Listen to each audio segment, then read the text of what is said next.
Hi, everyone.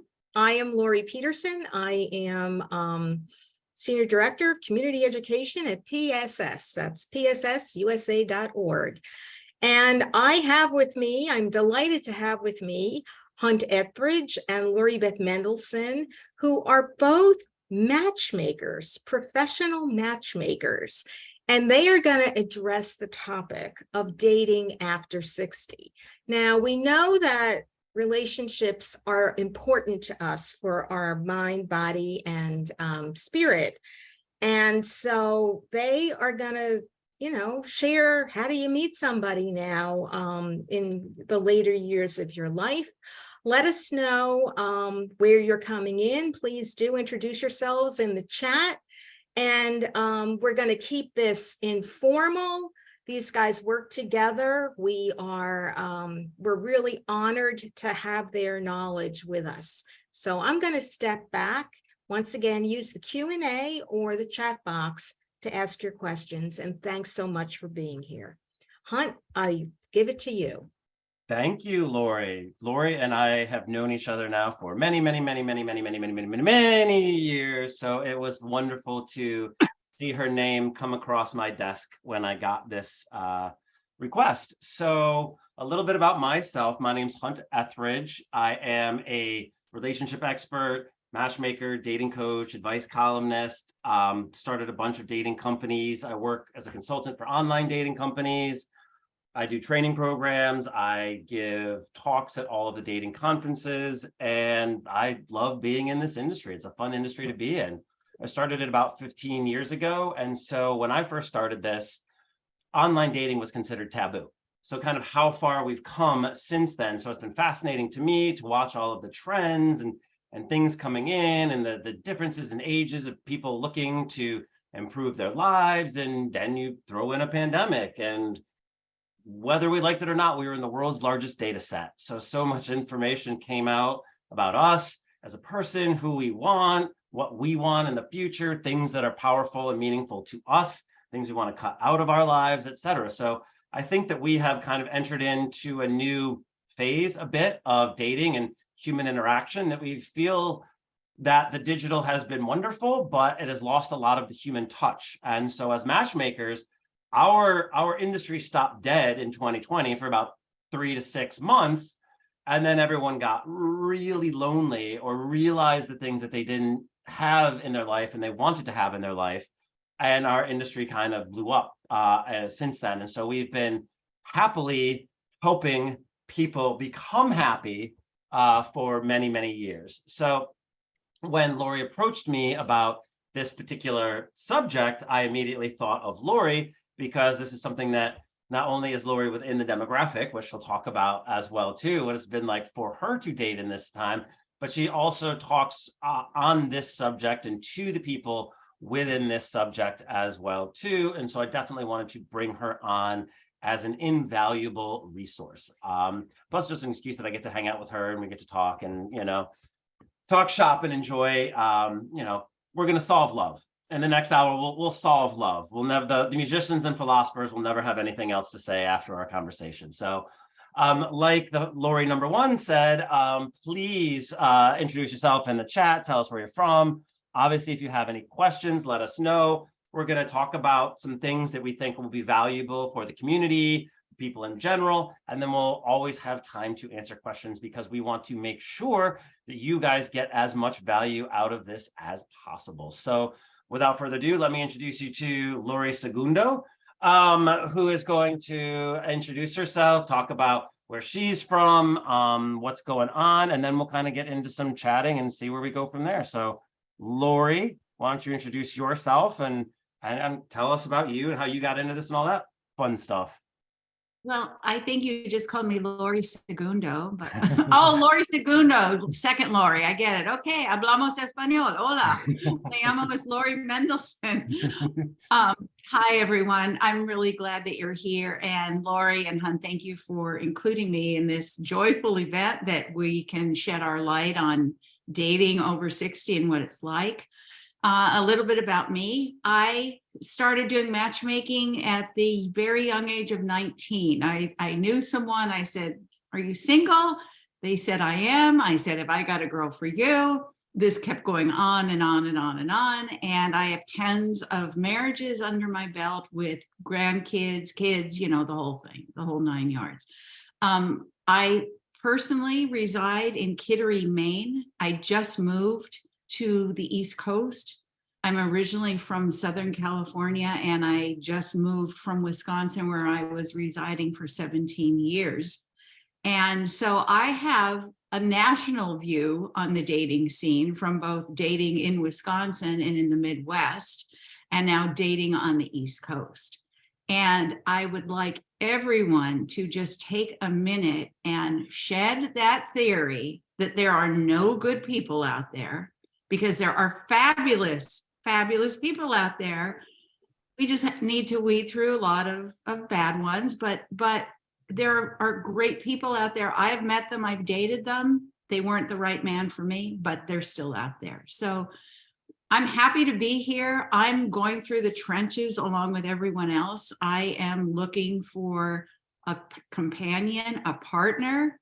I'm not sure that I want to get married again. And I think that it's okay to say to yourself, you know what, my needs have changed, my wants have changed, and I don't need to fit into a norm that I thought that I had in my 20s. And it's a very different mindset.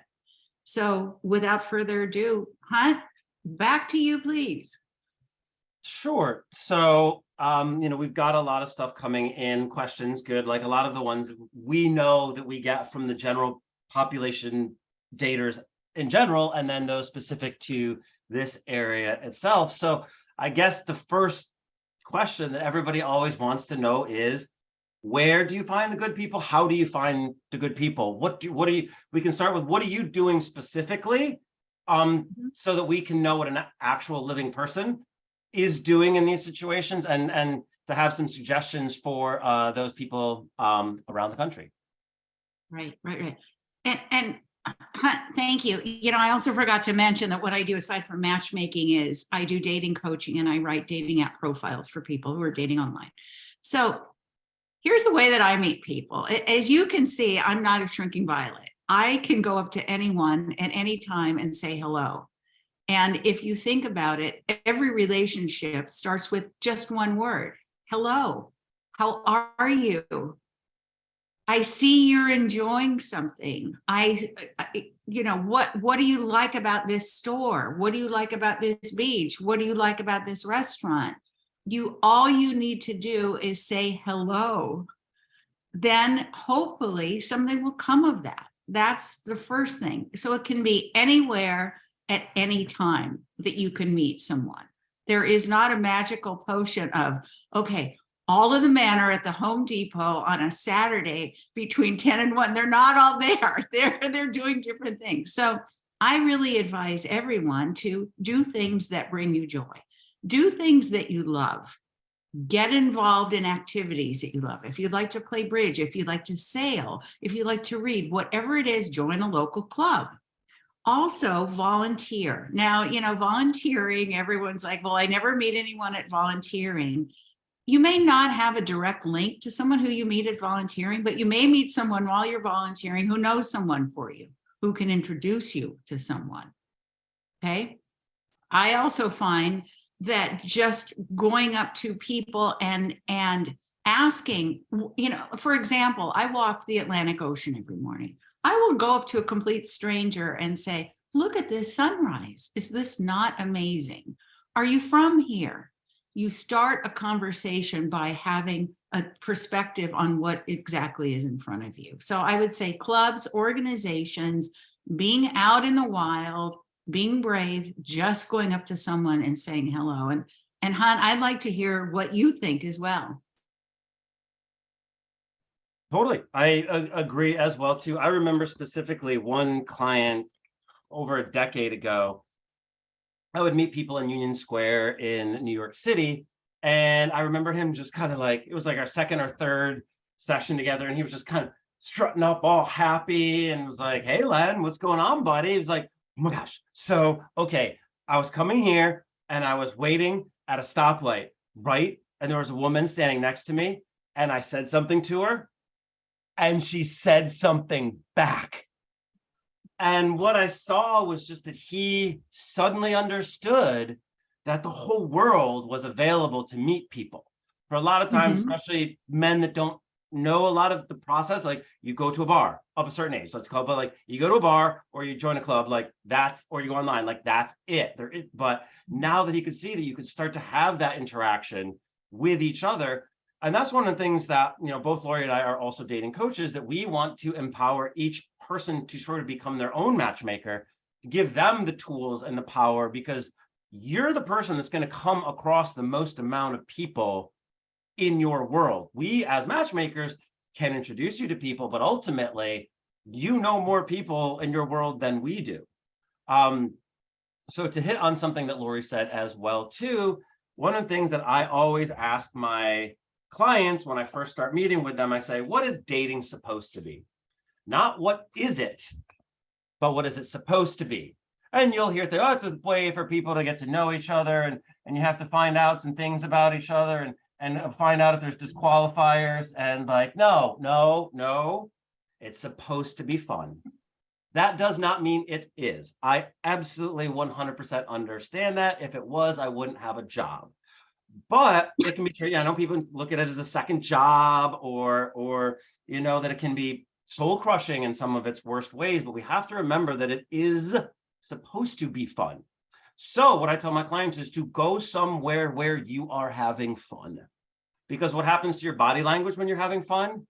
You light up, your eyes sparkle, you get energetic, you smile, you're excited. This is the best version of you. This is the view, the you that you want others to see. And just as Laurie was saying too, there might not be someone in your woodworking or knitting circle that you would want to date, but every single person in that circle has coworkers and siblings and friends and even exes at this point.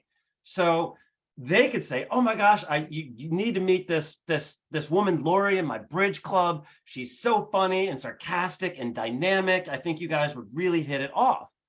Because a lot of us, I think that we undervalue fun, that it is wasteful, that we could be doing something more, we could be doing something productive, that we could be adding to ourselves, not realizing that fun is what we are adding to ourselves. Because at a lot of time, especially as we get older, I'm 46, you know, we don't do things for fun's sake anymore, because our lives through real things, or the way we view the world, as much more time constraint. Well, we need to give time for fun so that we have fun anecdotes to talk about people, so that we creating new and positive memories when the dopamine and the serotonin and stuff are going through your body as you're doing these new and fun things.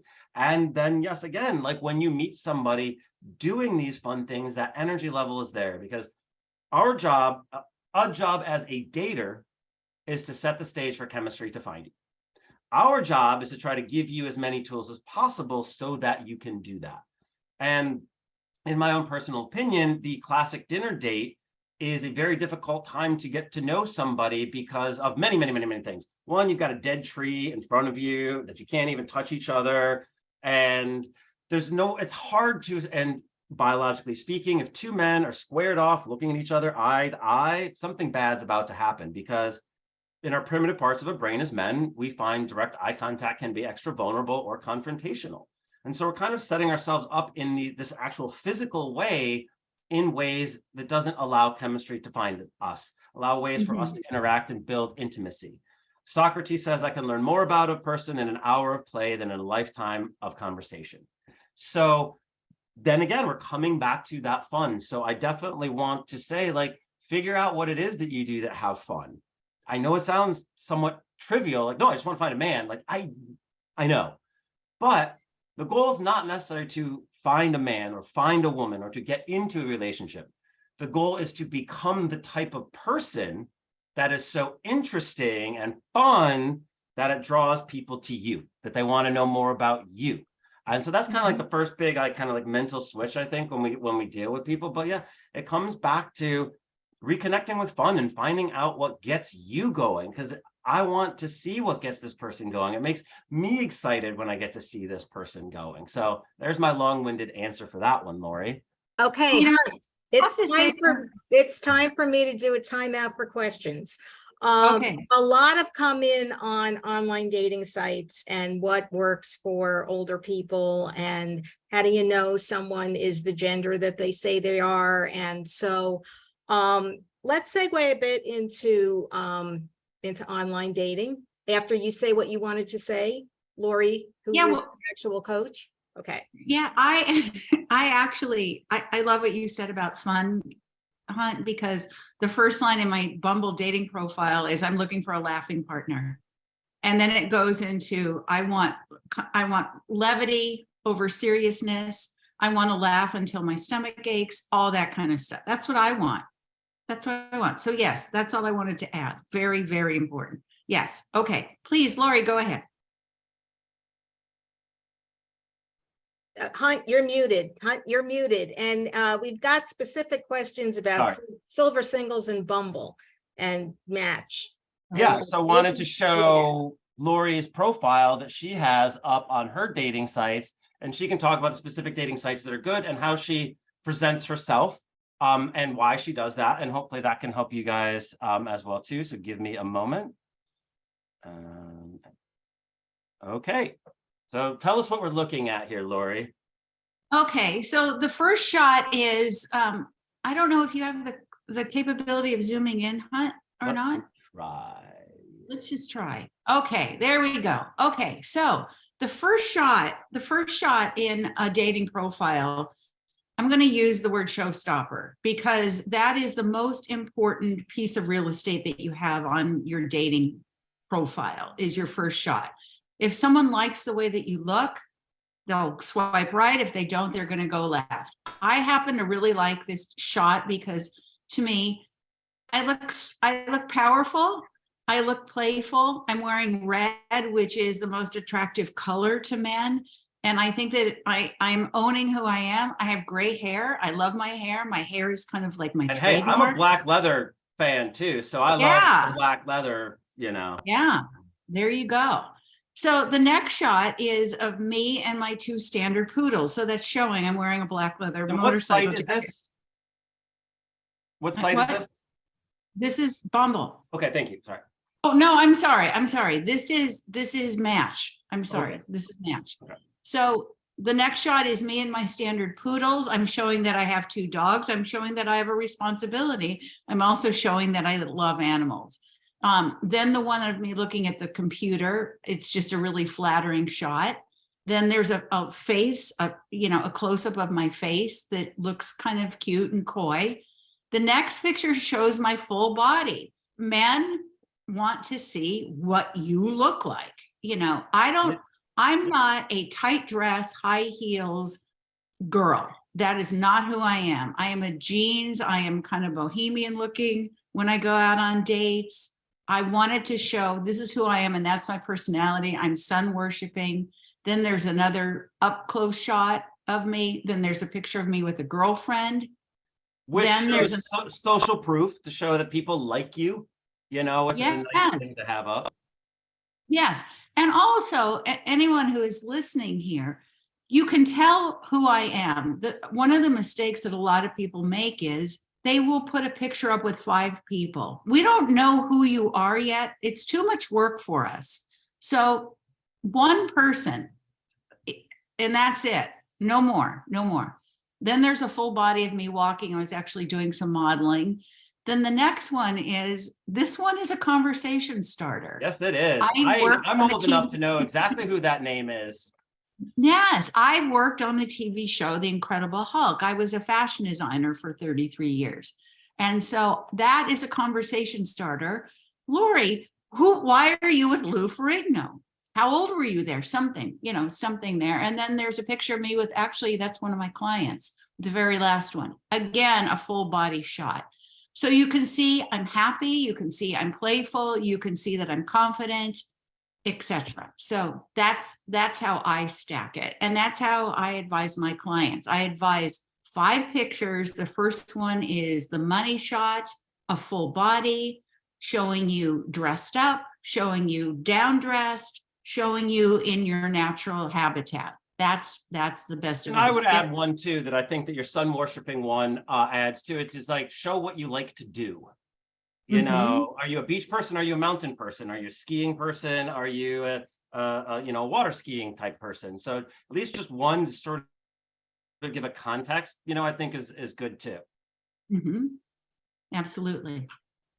So do you think for someone that is over 60, what should they be on one site? What site is that? Should they be on two sites? What sites are they? Are some sites, because people will hear swiping and they may not necessarily know what that means and which ones are better. And, we ask those questions of us and Gen Zers. So I can imagine it can be just as, if not more confusing, for those that didn't necessarily grow up within this industry as well, too. Right. So the number one that I recommend is Bumble. It seems to attract a higher caliber of people. Women make the first move, which is terrific. And it keeps updating new people all the time. You don't go into a very long profile detail. You just have some snippets, you upload some shots, and then you can take it from there. The next one after that I like is match.com. And then the third one, which is free, is OkCupid. I do not like eHarmony. I do not like Zeus. I do not like Plenty of Fish. And Tinder, I still think for our age group has a reputation of being a hookup site. I don't know a lot of 60-year-olds, maybe I just haven't met them yet, who are looking for hookups. Unless it's to an intravenous bag, or at the altar. But those would be the three that I would recommend. There are others that, like, Hinge is great for younger people. Tinder is great for younger people. If you go on these esoteric sites, the subscription rate is low. So like you're going to not have or Geek to Geek or some of those other kind of niche sites. Yeah. Okay. We've got a question, Laurie, that came in through the Q&A. What if the person who you are interacting with doesn't have a full body shot? Is that likely to be a sign that their body is not one you're going to want to look at? It may be that they're self-conscious, and it may be that they don't have one that they think is flattering. So what you can do is absolutely reach out to them. If you like what they're saying, you like the other parts of them, ask them, would you be good enough to send me a full body shot? I'd like to see a little bit more of you. I think that that's perfectly acceptable. And those things, you can couch it in humor too. It's like, I just want to make sure you have both your legs. Like, just, I like to walk. So can you just, so yeah. And this is something too, whatever your body is, someone's going to like it. So the more you hide it, the harder it's going to be to find that particular person that loves you for you. So better on that particular side, on the full body side, better, more information than less information. Yeah. But I do want to throw something out, and this is from my own personal experience, that people look a lot better in real life. I don't know, I mean, a lot of people just are not photogenic. So if you see someone that you're really connecting with and you like what they're saying and you're having some great banter, I think that it is okay to go on a coffee date, a walking date, whatever it is, kind of a casual thing. I call them scratch and sniffs. You go out on a scratch and sniff with someone just to see what they're like in real life. And you don't have to spend more than an hour with them. You don't have to plan a whole day. In fact, you shouldn't plan a whole day. But give people a chance. We have in our mind, most of the clients that I work with have this very narrow corridor of this person needs to be X, Y, and Z. And if we could just open up our thinking and get rid of the old narrative that we need to be with, especially us Jewish girls, need to be with doctors, attorneys, or accountants. At 60 years old, I don't know why we need to do that anymore. But think about what this person can offer you, maybe what you can learn from them, what you can teach them, and what you can share together, and how you can grow together. Not necessarily have a huge bank account. Bam, done. What about safety? Yes. Shall I go? Yeah, go ahead. Yeah, I'm sure that that's consistent mostly with a lot of age groups, but specifically, I very much. Yes. It's very much. Okay. Okay, so here's what I personally do, and here's what I have my clients do as well. The first thing that I do is I have them get a Google number. Now, Google Voice offers free numbers. You can download it on your phone. That is the phone number that you use to give out to your dating people, okay? You also come up with a different email address. Whatever it is, does not contain your name, does not contain your city. It has nothing to do with anything other than just a Gmail account, okay? The next thing that you can do is start searching the internet for them. Now you can go as deep as you want to go. I always say, just type in someone's name, ask them their last name. If they do not give you their last name, that could be a red flag, okay? And pay attention to that. If they don't have, this is just my opinion, if they don't have a LinkedIn profile and they're professionals, there's something wrong. They could be scammers. You know, you at our age, if you don't have a professional profile on LinkedIn, I think that there may be something wrong. You can also go to CCAP whatever state you're in, or it's whatever state you're in, the shortened version, and then CCAP to see if there are any court cases against them. And before we got started on our show today, I told both Laurie and Hunt, I CCAP'd someone. This is when I was living in Wisconsin, and this gentleman had domestic abuse cases against him. So that saved me from going out with him and putting myself in potential danger. So you can get websites such as Spokeo and so on to do deep diving once you get someone's last name, if you want to go that far. But if you check out social media, I think you'll get a really good idea. Now, when you go on the date, make sure that you take a selfie of what you're wearing. You send it to 2 people. What you do is when you get to the place that you're supposed to be meeting, you send a text to someone, the 2 people or 1 person, and say, here I am. I will text you when I am done. So they know that you're safe. They see what you're wearing. God forbid you should go missing. You were last seen in, a black turtleneck and, a squash colored cardigan. So Wow, these are like, wonderful. these are safety tips that I use. And Hunt, you probably have a couple more. Yeah, I mean, that's pretty much the things you want. Just make sure that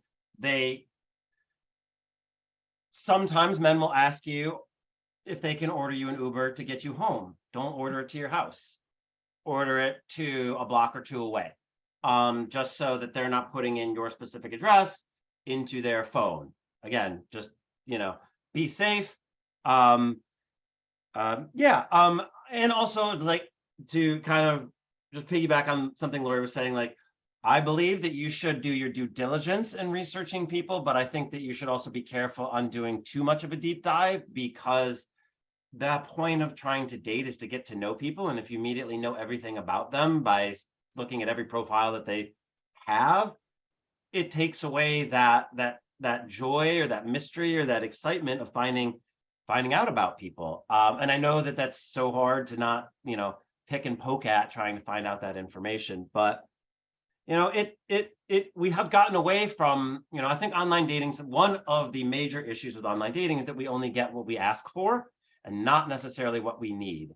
So I think it is a great tool, but it isn't necessarily the end all and be all, because most human beings do not know what they need, probably myself included. But when you go out somewhere, and someone's like, excuse me, and they put their hand on your shoulder as they turn by, and you feel like a little electric thrill run through you, and he's a cabinet maker with hands the size of baseball mitts, and that can't happen online. And so I think there needs to be a mix of both of those things happening as well too. You don't want to put all your eggs in one basket.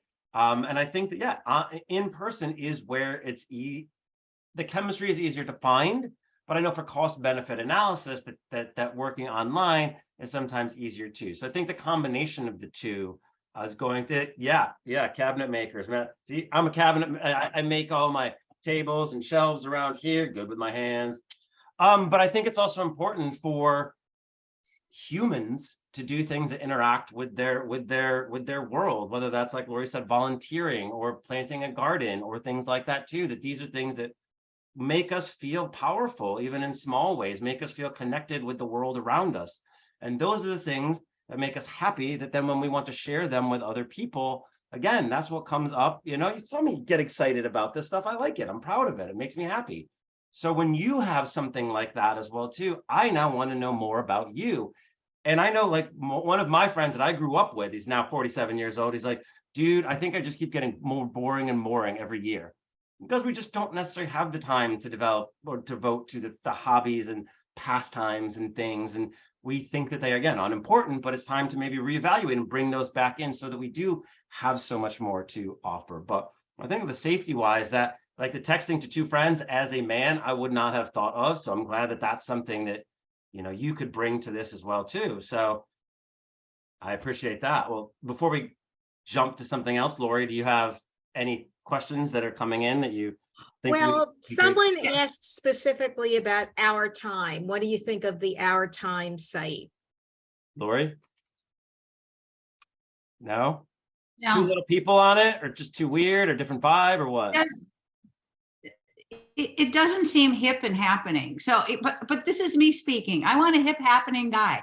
You know, I'm going to be 67 in 2 weeks. I don't act like I'm 67. I don't want to be categorized for being a silver single or our time, which equates to me, our time is almost up. Let's get this show on the road, big boy, with your ham hock hands and your woodworking tools.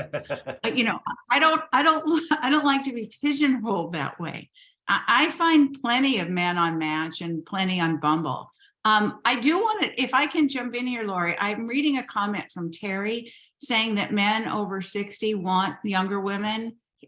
Terry, all due respect, here's what I say to that: hogwash. And I'll tell you why. Because it's nice to have arm candy, but also men get tired of explaining to younger women what a song was or what an event was. They want someone who they can jive with, who has been through similar social experiences. The guys who want a 25-year-old to a 40-year-old and they're 65, that's not your guy, okay? He just isn't, right? Yep, exactly. Yeah. And that's something that we have to learn. This is part of the retraining of the brain, that we have to learn to kind of sort of congratulate ourselves when we see that, because we're like, oh, good, like, definitely I know now this person is not right for me, because that's two sides of the coin of what we do. Find someone that's right for you as quickly as possible, and identify the people that are wrong for you as quickly as possible as well too. Right. Okay, Laurie, back to you. And I saw someone come up here too. I think Lisa had mentioned earlier, like, that she had gone to a matchmaker and that did not have a good experience with that. So I'll ask you, Laurie, I have opinions. How do you know if a matchmaker is legit or not legit? How do you know if they know what they're doing? Because this is a question we get a lot. Mm-hmm. That's a good question. I think that it's important to have a very long first conversation with them, and see how you feel about them as a person, and if you really would even enjoy working with them. You know, I work very differently than a lot of matchmakers. A lot of matchmakers have a database, and in the database are hundreds of people who have X, Y, and Z going for them. And that database may serve maybe 2 people that you could pull from. But if someone has a personality and likes that are very specific, I think that it's our duty as a matchmaker to go out and hunt for that person, bringing in the hunt in, to go out and look for that person, to search for that person. And where would we do it? We probably would join a group. If, let's say, someone really enjoys hiking, we would go to a hiking group. You can also ask about their stats, you know, how many people they've introduced and how many people have married and what their success rate is. But I also say to that, their success rate is only based on the 2 people in the relationship. We're not in the relationship. We can't control the relationship. We can coach them in the relationship, but we're not the ones doing the heavy lifting. It's up to the couple to do that. And it's up to the couple to form the relationship, not us. You know, we can fix people up with someone who has the exact same interests, the exact same goals, et cetera, et cetera. We can't pinpoint chemistry. That's between the two couples. I think just talking, meeting, getting a sincere sense of people is imperative. And if someone seems hard selling, they probably are. They may work for a very large company that they have to meet a certain amount of sales every week. They've got to make their quotas. I'm not going to mention the names of these companies. I will next. Don't you worry. Go ahead. But I think that singular, smaller ones like what Hunt and I have are the way to go. We're going to give you better service, better attention, and one-on-one rather than a database of Tom who likes basketball. Hey, Susie, you do too. Great. It's a match, right? Hunt, over to you. Oh yeah. Okay. So yes. One thing about Matchmaker too is like we can help you skip the line and meet people, but we cannot do your inner work, you know, which is many people think that they can throw money at a problem and it will simply go away. And that's not the case. It is, again, like we said, it can move you ahead of the line, but it can't, if you self-sabotage on every date, there's nothing that we can do to help fix that, which is why all matchmakers have a coaching aspect involved in it, because we want you to be your best self.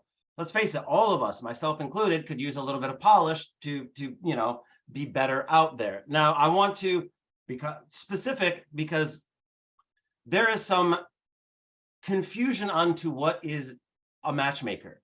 And there are a lot of companies out there that say they are matchmakers. And I'm going to say the one that Lisa mentioned to me too is Talkify. And a lot of see this first. And let me first say, Talkify is not and there are other services like these, and there's nothing against these services. Coffee meets bagel, it's just lunch, but they are not matchmaking services. They are dating services. And that is totally fine. That is a great market to be in. However, when they market themselves as matchmakers, that's where our industry takes a hit, because they price them. I know intimately. First of all, soapbox a little bit. E. Jean Carroll stole that Talkify idea from me.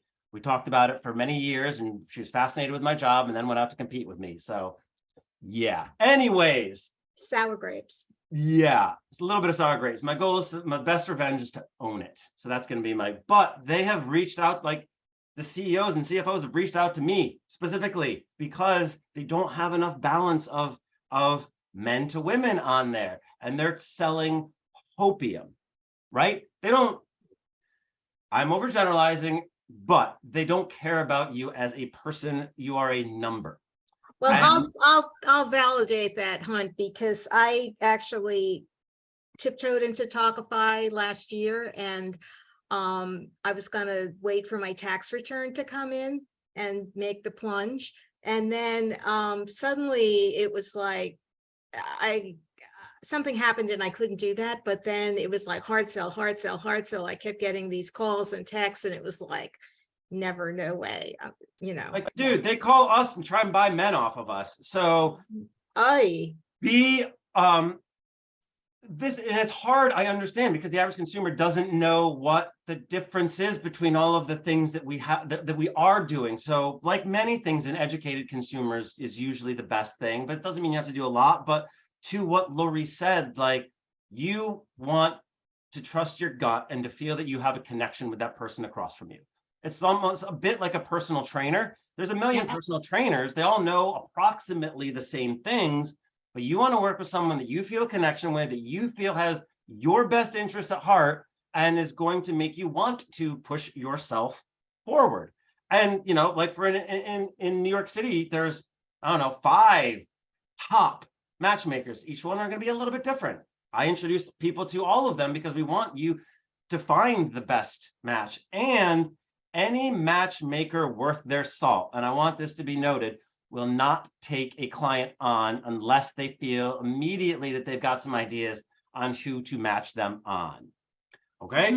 that doesn't, and there were a lot of shady dealers out there, but these are some, and feel free to shop around and tell people you are shopping around.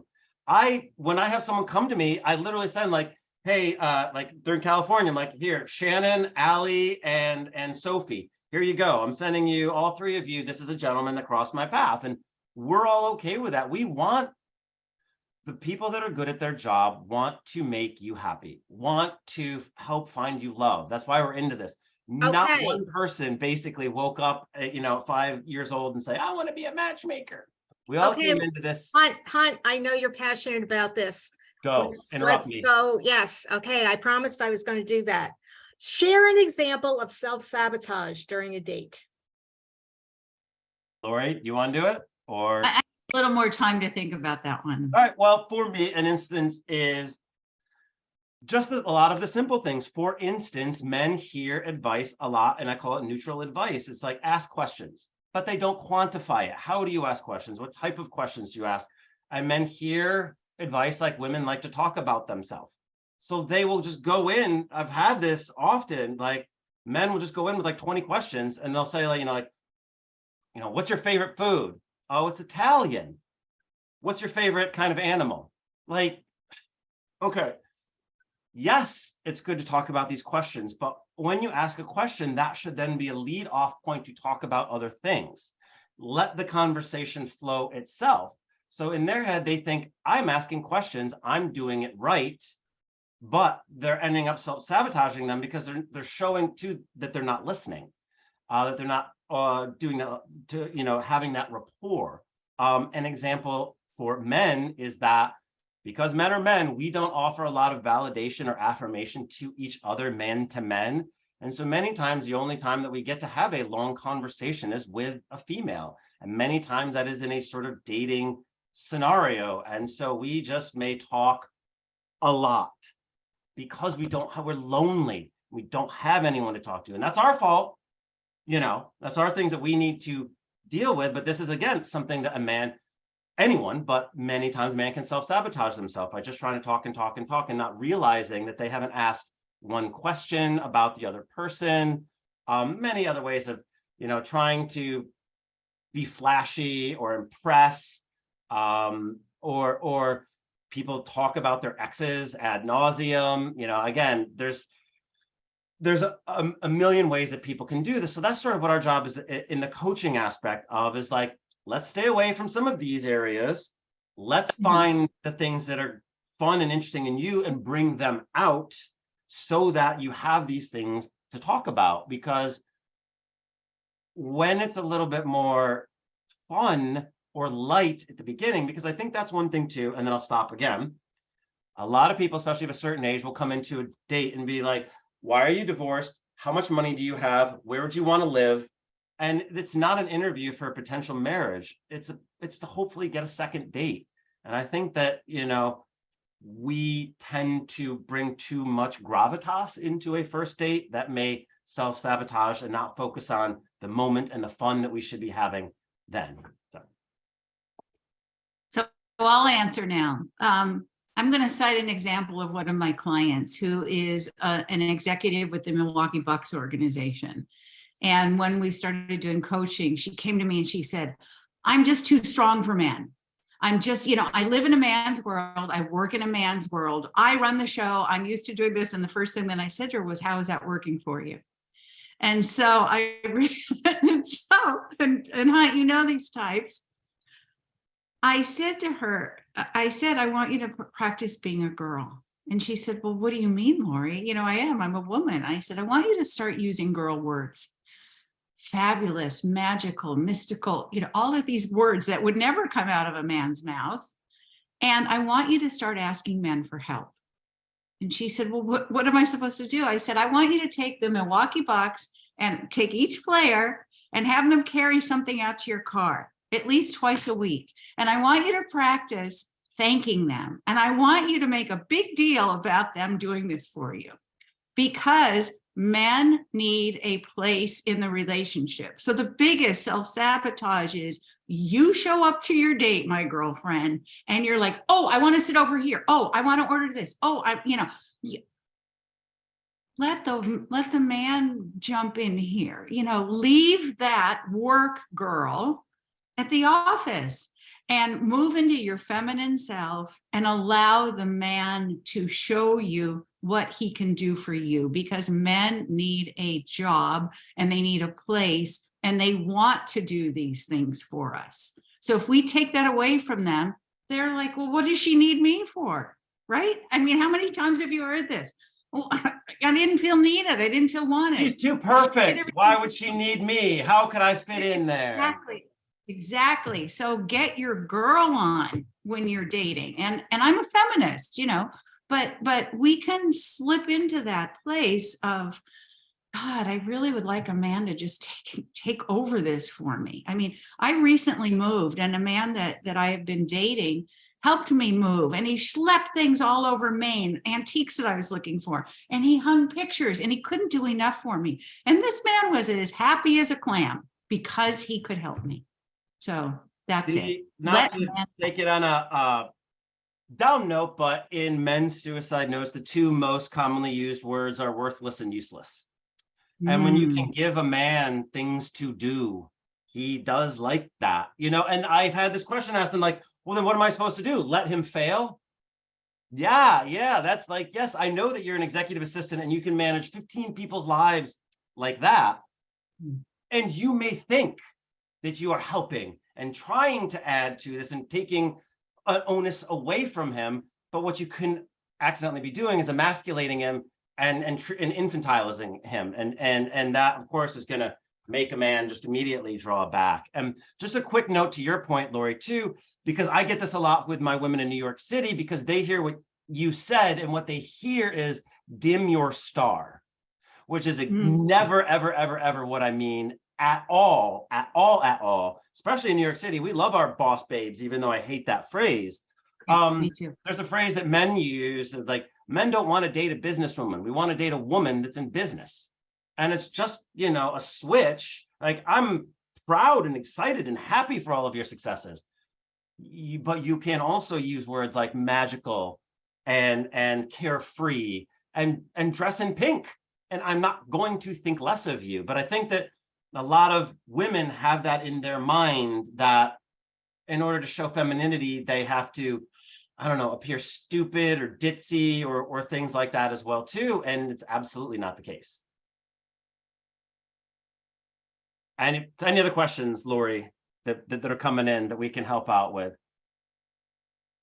I am in Philadelphia. How to find a matchmaker? Is there a site on which to find them? Do they have a society? Is there any certification?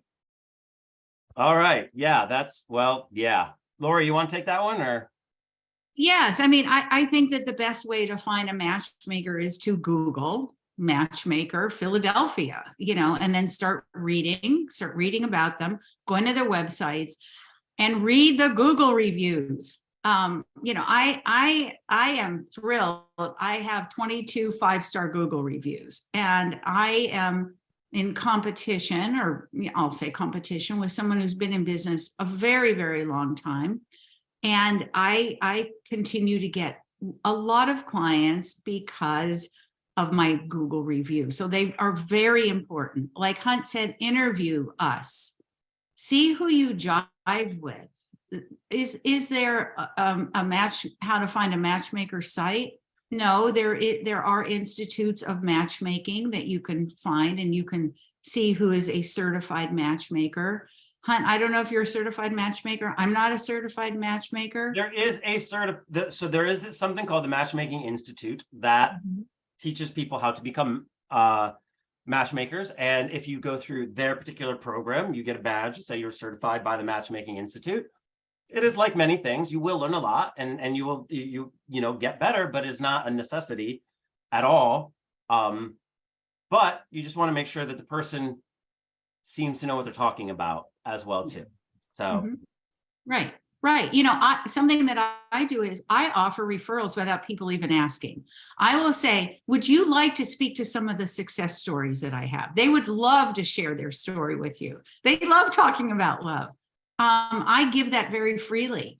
I know that a company like Talkify or It's Just Lunch is not going to be doing that. I'm proud of the success. So that's an important thing too. And one of the nice things about the nice matchmakers, the ones of us that play well together, is that when you come to one of us, you come to all of us. We have Mhm. our own private sites, Facebook groups and stuff like that within, and that say, and by the way, I know exactly who her name is in Philly because I just sent someone to her today, so call me.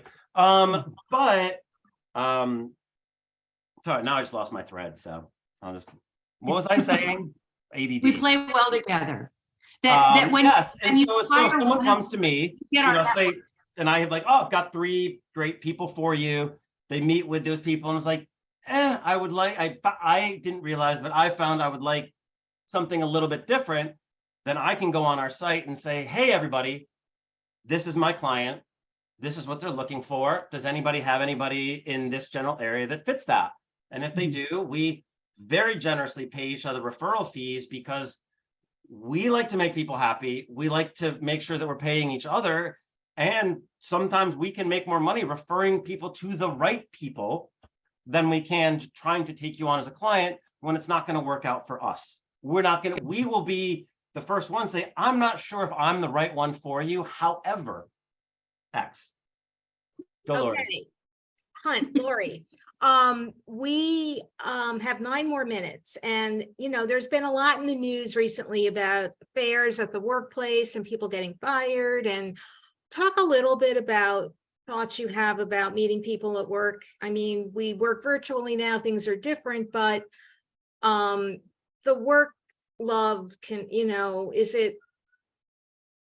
I don't know. Good idea, bad idea, too complicated, dangerous in case it doesn't work out, dangerous if it does. All of the above.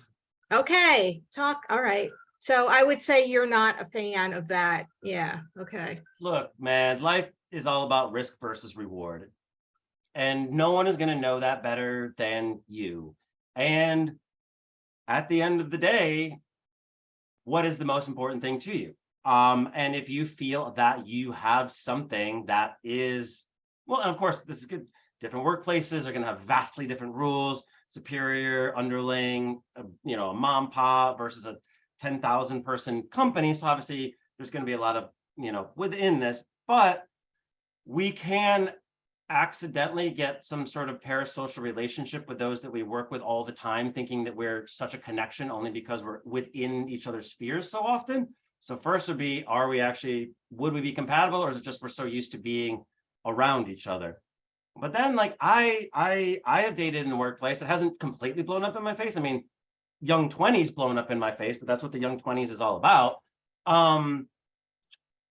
Because if things go bad, they can go very, very bad for you, and they can affect your job. But again, at the end of the day, only you know what that value system is. And if you are working a part-time job and you find someone that you think that you could spend the rest of your life with, you will have to think about that choice. Which of these 2 things holds greater value to you?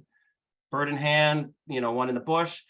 It's an unknown thing. It's unknown. But I do know, for me, only speak to my own things, I regret the things that I didn't do more than I've regretted the things that I have done. I've done some crazy things and still regret them, but especially the older I get, the less I want opportunities to pass me up. So I will take more risks, but there will always be a risk in that. So unfortunately, it's not an easy answer. Thanks. Yeah. So my personal experience is my ex-husband, I met him on a job interview. He interviewed me.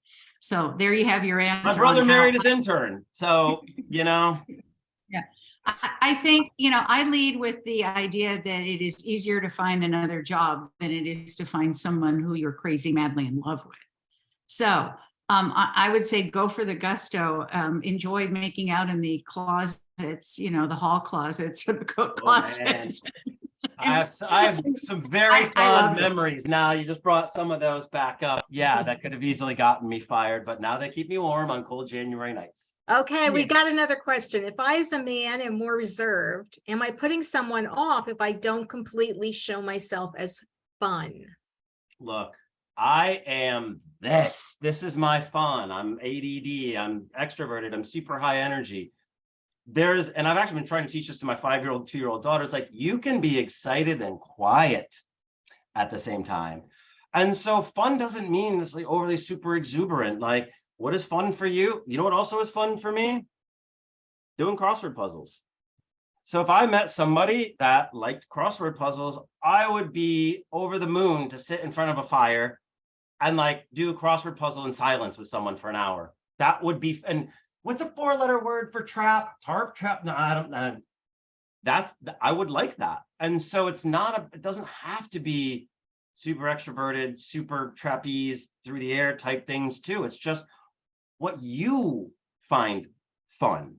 And if you don't know how to show yourself as fun, this is part of how we try to draw out what is inside everyone to find out what is fun and to bring that out, your version of fun, So if you don't feel that you are fun, maybe one could ask oneself, because one thing I always ask my clients is, would you date you?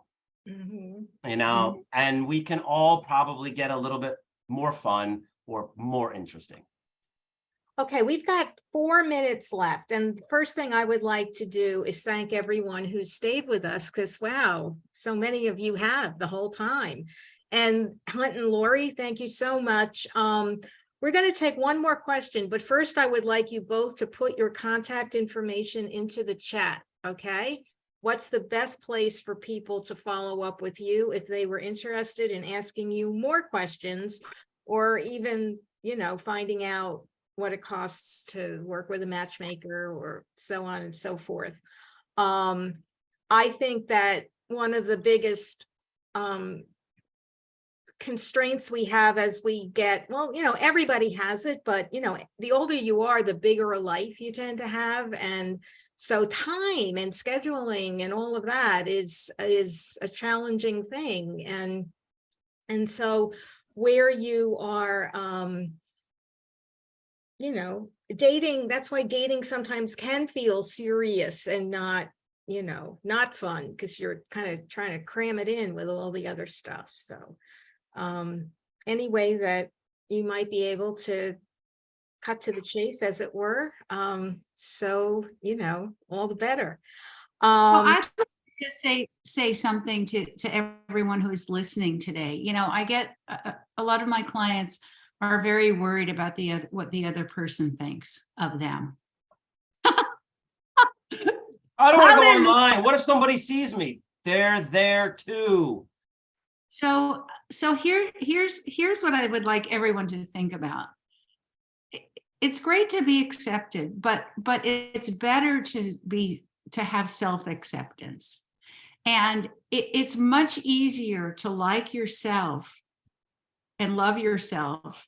It's not easy. It's a learned skill for many of us. Then you really don't give a damn about what everyone else thinks about you.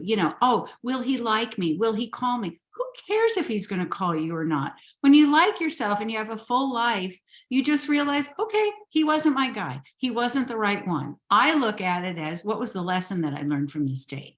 What is it that I learned from being with this man? What did he offer? And I rarely get down about dating anymore. I used to when I first started dating after my divorce. I was worried about what every man thought of me. Now I really don't give a what. So it's pivot your thinking to be, is he the right guy for me? Mm-hmm. Rather than, am I good for him? That's my closing thought. Excellent. Hunt? Yeah, I'd say again the same thing too, because if our goal is to find a man or find a woman, unconsciously we can come across as desperate or needy or going after it, but only because we want it. It's just perception. Whereas doing these things where we start to do it because we want to do it, we're doing fun for fun's sake or doing things that we enjoy. And then also exactly to Laurie's point too, like I was an actor, and every audition I heard, when I heard no, it was a personal rejection of everything that I am. And then I realized it has nothing to do with me at all. And that's when I can translate that into dating. If I went up and talked to someone and it didn't work out, what did I lose?